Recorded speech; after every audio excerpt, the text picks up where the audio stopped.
Assalamualaikum warahmatullahi wabarakatuh.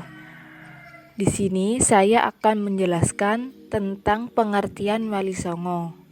Bagi masyarakat Muslim Indonesia, sebutan Wali Songo memberikan makna khusus terhadap keberadaan tokoh-tokoh yang berperan penting dalam pengembangan Islam pada abad ke-15 hingga 16 Masehi di Pulau Jawa. Kehadiran Wali Songo dengan ajaran-ajarannya memiliki pengaruh yang kuat dalam masyarakat Islam di Jawa. Masyarakat Jawa memanggilnya Sunan kepada para Wali Songo. Kata Sunan atau susuhan berasal dari kata suhun, kasuhun, sinuhun yang berarti dijunjung tinggi atau dijunjung di atas kepala, juga bermakna paduka yang mulia. Gelar atau sebutan Sunan digunakan oleh para raja Mataram Islam sampai kerajaan Surakarta dewasa ini. Bagi sebagian besar masyarakat Jawa, Wali Songo dianggap memiliki nilai kekeramatan dan kemampuan-kemampuan di luar kelaziman. Di sini saya akan menjelaskan tentang Sunan Gresik atau Syekh Maulana Malik Ibrahim. Ada perbedaan pendapat terkait asal-usul Syekh Maulana Malik Ibrahim. Ada pendapat yang berasal dari Turki dan ada pendapat lain yang menyatakan berasal dari Kasan, sebuah tempat di Persia. Syekh Maulana Malik Ibrahim adalah keturunan Ali Zainal Abidin atau cicit Nabi Muhammad SAW. Syekh Maulana Malik Ibrahim atau Sunan Gresik bermukim di Gresik untuk menyiarkan agama Islam hingga akhir hayatnya pada tanggal 12 Rabiul Awal 822 Hijriah bertepatan dengan 8 April 1419 Masehi dan dimakamkan di Desa Gapura, Kota Gresik. Makamnya banyak diziarahi masyarakat hingga sekarang. Sunan Gresik dianggap sebagai penyiar Islam pertama di tanah Jawa, sehingga dianggap sebagai ayah dari Wali Songo. Yang selanjutnya yaitu Sunan Ampel atau Raden Rahmatullah. Raden Rahmat adalah putra cucu Raja Campa. Ayahnya bernama Ibrahim As-Samarkandi yang menikah dengan putri Raja Campa yang bernama Dewi Chandrawulan. Raden Rahmat ke tanah Jawa langsung ke Majapahit karena bibinya Dewi Dwatawati diperistri oleh Raja Brawijaya dan istri yang paling disukainya. Raden Rahmat berhenti di Tuban dan di tempat itu beliau berkenalan dengan dua tokoh masyarakat, yaitu Ki Wirya Sarojo dan Ki Bangkuning, yang kemudian masuk Islam keduanya beserta keluarganya. Dengan masuk Islamnya Ki Wirya Sarojo dan Ki Bangkuning, usaha Sunan Ampel semakin mudah dan mendekati masyarakat dan melakukan dakwah Islam sedikit demi sedikit mengajarkan ketauhidan dan ibadah.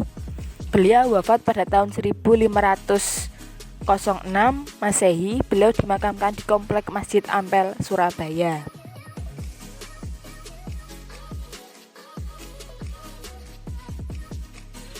Sunan Kalijaga atau Raden Masyari, wafat abad 15. Sunan Kalijaga mempunyai nama kecil Raden Said. Beliau dijuluki Syekh Malaya. Ayahnya bernama Raden Saur Temanggung Wilwakita, keturunan Ronggolawe yang sudah Islam dan menjadi Bupati Tuban. Sedangkan ibunya bernama Dewi Nawangun. Sunan Kalijaga merupakan salah satu wali yang asli Jawa. Sebutan Kalijaga menurut sebagian riwayat berasal dari rangkaian bahasa Arab Odizaka yang artinya pelaksana dan membersihkan. Menurut pendapat masyarakat Jawa memberikan arti kata Odizaka dengan Kalijaga yang berarti pemimpin atau pelaksana yang menegakkan kesucian atau kebersihan. Sunan Kalijaga meninggal abad 15 dan makamnya di Demak, Jawa Tengah. Sunan Giri atau Raden Ainul Yakin wafat abad 15. Raden Ainul Yakin atau Raden Paku adalah putra dari Syekh Maulana Ishaq Raden Ainul Yakin dan dikenal dengan sebutan Sunan Giri.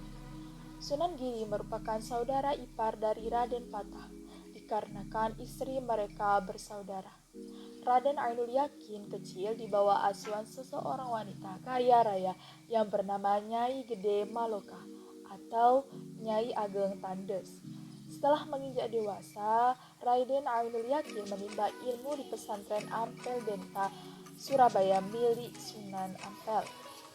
Dengan prestasi yang dicapainya, Raden Paku juga terkenal dengan panggilan Raden Ainul Yakin. Sunan Giri meninggal sekitar abad ke-16. Makam beliau di Bukit Giri, Gresik. Sunan Derajat atau disebut dengan Raden Kosim wafat 1522 Masehi. Sunan Derajat memiliki nama asli Raden Kosim. Disebut Sunan Derajat karena beliau berdakwah di daerah Derajat, Kecamatan Paciran, Lamongan. Masyarakat juga menyebutnya sebagai Sunan Sedali, Raden Syarifuddin, Maulana Hashim, Sunan Mayang-Madu. Raden Kosim adalah putra Sunan Ampel dari istri kedua yang bernama Dewi Condrowati. Raden Kosim mempunyai 6 saudara, seayah dan seibu. Di antaranya Siti Syariat, istri Raden Usman Haji, Siti Mutmainnah, istri Raden Muhsin, Siti Sofia, istri Raden Ahmad atau Sunan Malak, Raden Maulana Mahdun Ibrahim atau Sunan Bonang. Di samping itu, beliau mempunyai 2 orang saudara seayah lain ibu, yaitu Dewi Murtasyiah, istri Raden Fatah, dan Dewi Murtasimah, istri Sunan Giri. Sedangkan istri Sunan Derajat yaitu Dewi Sofia, putri Sunan Gunung Jati.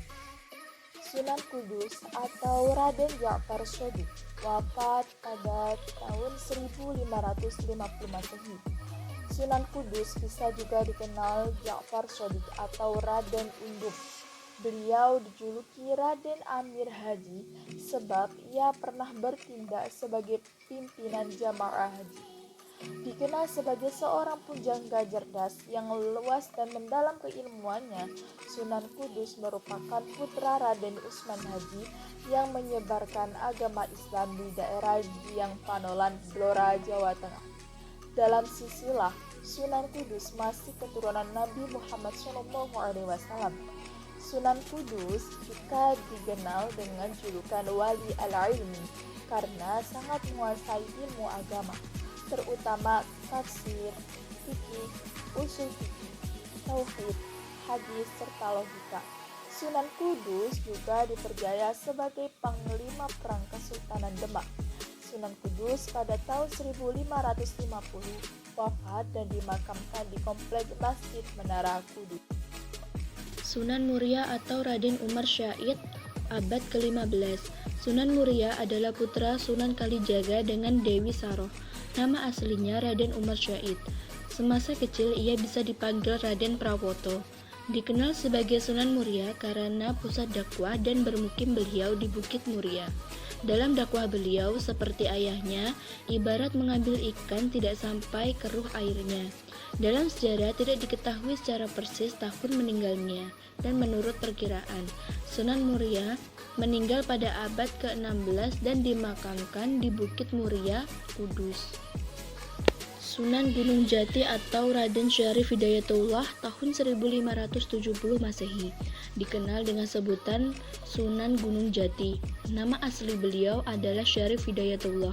Beliau adalah salah seorang dari Wali Songo yang banyak memberikan kontribusi dalam menyebarkan agama Islam di Pulau Jawa, khususnya di daerah Jawa Barat. Dalam bukunya Sejarah Banten, Husein Jayadiningrat menyatakan kedua nama yaitu Fathahillah dan Nurullah merupakan nama satu orang. Nama aslinya adalah Nurullah, kemudian dikenal juga dengan nama Syekh Ibnu Maulana. Nurullah yang dikenal dengan nama Sunan Gunung Jati berasal dari Pasai. Sunan Gunung Jati wafat di Cirebon pada tahun 1570 dan usianya diperkirakan sekitar 80 tahun. Makamnya terdapat di Kompleks Pemakaman Wukir Saptapangga di Gunung Jati, Desa Astana, Cirebon, Jawa Barat. Sekian penjelasan dari kami, semoga penjelasan ini bisa bermanfaat. Kurang lebihnya kami mohon maaf. Wassalamualaikum warahmatullahi wabarakatuh.